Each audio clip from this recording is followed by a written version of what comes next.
പുനലൂരിലെ ആദ്യത്തെ two wheeler ടാക്സിയുടെ registration നടപടികൾ പൂർത്തിയായി.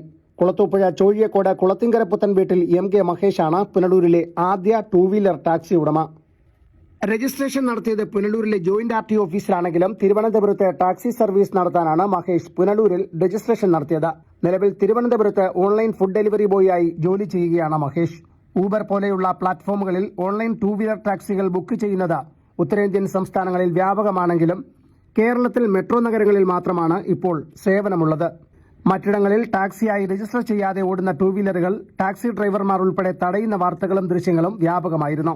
സാധ്യതകൾ മനസ്സിലാക്കിയാണ് ഓൺലൈൻ ടൂ വീലർ ടാക്സി മേഖലയിലേക്ക് എത്തിയതെന്ന് മഹേഷ് പറയുന്നു.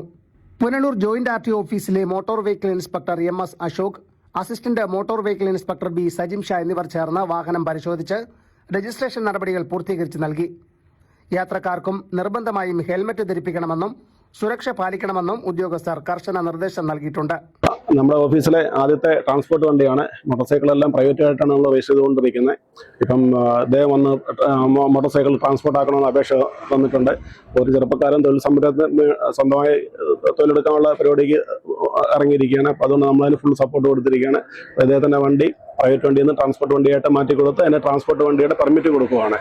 അപ്പോൾ നിങ്ങൾക്ക് ഒരാളെ കൊണ്ടുപോകാം. പുറകിൽ രണ്ടാണ്. നമ്മുടെ മോട്ടോർ സൈക്കിളിന് സീറ്റ് കപ്പാസിറ്റി 2ആണ്. ഒരാളെ നമുക്ക് പുറകെ വെച്ചിട്ട് കൊണ്ടുപോകുന്നയാളെ എല്ലാവിധ സേഫ്റ്റി സംവിധാനങ്ങളും നോക്കി കൊണ്ടുപോകണം. അതൊക്കെ ഹെൽമെറ്റ് ധരിക്കണം, ചിൻ സ്റ്റാപ്പ് ഇടണം, BS 4151 BS സ്റ്റാൻഡേർഡുള്ള ഹെൽമെറ്റ് തന്നെ ഉപയോഗിക്കണം. പിന്നെ വളരെ സേഫ്റ്റി ആയിട്ട് കൊണ്ടുപോകണം, റാഷായിട്ട് ഉപയോഗിക്കരുത്, ശ്രദ്ധിച്ചു കൊണ്ടുപോകണം. കാരണം നമ്മുടെ ബാക്കിയുള്ള കാറ്, മോട്ടോർ കാറോ അങ്ങനെയുള്ള പോലെ അല്ല. കാരണം എക്സ്പോസ്ഡ് ആണ്. മറ്റേന്ന് പറഞ്ഞു കഴിഞ്ഞാൽ പ്രൈവറ്റ് വണ്ടി ആകുമ്പോൾ നമ്മളെ സ്വന്തം റിസ്ക് ആണ്. കാരണം നമ്മുടെ കൂട്ടുകാരൊക്കെ ആയിരിക്കും പോകുന്നത്. ഇത് ഒരു പബ്ലിക്കിനെ നമ്മൾ അടയെന്ന് ഫെയർ വാങ്ങിച്ചിട്ട് പബ്ലിക്കിനെ ഒരു സ്ഥലത്ത് നിന്ന് വേറെ സ്ഥലത്തോട്ട് നമ്മൾ കൊണ്ടുപോകണം. അപ്പോൾ വളരെയധികം സൂക്ഷിച്ച് ഹെൽമെറ്റൊക്കെ ധരിച്ച് വളരെ ശ്രദ്ധിച്ച് അപകടത്തിലൊന്നും പെടാതെ സേഫ്റ്റി ആയിട്ട് അയാളെ അടുത്ത സ്ഥലത്ത് കൊണ്ടിറക്കി വരണം. അതിന് വേണ്ടിയിട്ടാണ് നിങ്ങളുടെ വണ്ടി ടാക്സിയിലോട്ട് രജിസ്റ്റർ ചെയ്ത് ടാക്സി പെർമിറ്റും തരുന്നത്. അപ്പം നല്ല കാര്യങ്ങളൊക്കെ ഉപയോഗിക്കുക, ശ്രദ്ധിച്ച് ഓടിക്കുക. ആൾക്കാരുടെ പുറകെ ഇരിക്കുന്ന പാസഞ്ചറിൻ്റെ സേഫ്റ്റി മുഖ്യമായിട്ട് ഓടിക്കണം. ഓക്കെ, എപ്പോഴും 2 മിറർ കാണണം. ആ മിററൊന്നും അഴിച്ചു വെക്കാൻ പാടില്ല. മിററിനകത്തോടെ നോക്കി വണ്ടി ഓടിക്കണം. ഈ കാര്യങ്ങളൊക്കെ ശ്രദ്ധിച്ച് കൊണ്ടുപോകണം. പിന്നെ നിയമവിരുദ്ധ പരിപാടികൾക്കൊന്നും ട്രാൻസ്പോർട്ട് വാഹനം ഉപയോഗിക്കരുത്. മദ്യപിച്ച ആൾക്കാരൊക്കെ വണ്ടി കയറി കഴിഞ്ഞാൽ ഉപയോഗിക്കരുത്, ആളെ കയറ്റരുത്. അങ്ങനെ നിയമവിരുദ്ധ പരിപാടികൾക്കൊന്നും ഉപയോഗിക്കാൻ പാടില്ല. പാസഞ്ചേഴ്സിനെ കൊണ്ടുപോകാൻ വേണ്ടി മാത്രം. ഓക്കെ, ശരി. ഇരുചക്ര വാഹനങ്ങൾ കൂടി ടാക്സിയായി നിരത്തിലിറങ്ങുന്നത് തിരക്കേറിയ നഗരങ്ങളിലെ യാത്രക്കാർക്ക് എളുപ്പമാകുമെങ്കിലും ഓട്ടോ ടാക്സി തൊഴിലാളികൾക്ക് ഇത് വെല്ലുവിളിയാകും. സിംഗിൾ യാത്രക്കാർക്കാണ് ടൂ വീലർ സർവീസുകൾ കൂടുതൽ പ്രയോജനം ചെയ്യുക. യുവാക്കളുടെ നിലവിലെ തൊഴിലില്ലായ്മ കണക്കിലെടുത്ത് കൂടുതൽ യുവാക്കൾ ടൂ വീലർ ടാക്സി മേഖലയിലേക്ക് കടന്നു വന്നേക്കുമെന്നാണ് സൂചന.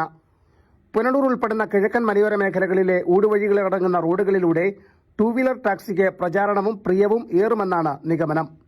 News bureau, Punalur.